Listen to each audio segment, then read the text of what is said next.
Didn't Mordor also count the Corsairs of Umbar as among its allies?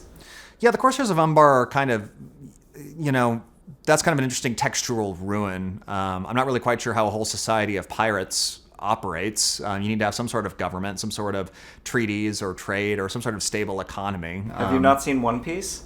So come aboard and bring along all your hopes and dreams.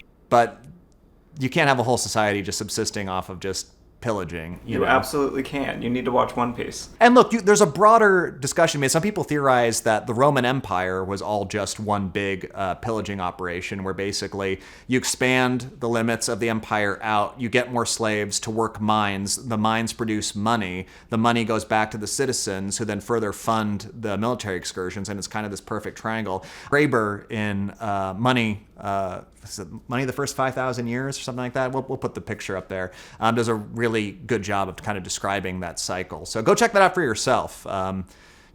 Is any imperial enterprise inherently sort of a looting venture? I don't know. That's more of a philosophical question than it is a Tolkien question. And it's certainly larger than what the Corsairs of Umbar could possibly be, because that's only a city-state that we're thinking of with the Corsairs of Umbar. Were the Corsairs of Umbar basically Middle-earth's East India Company, the Dutch East India Company? The answer, sure, yeah, if they have a state sponsor. So yeah, maybe if Mordor is like bankrolling them, then why not? But the East India Company was able to do what it did because it was able to live both as an independent corporation with a large military force, and because ultimately it had the backing of a state behind it and the state power that comes with that. So I don't know if it can operate independently. But there are corporations now that probably could do what the Corsairs of Umbar are doing with how much money they have. So I don't know.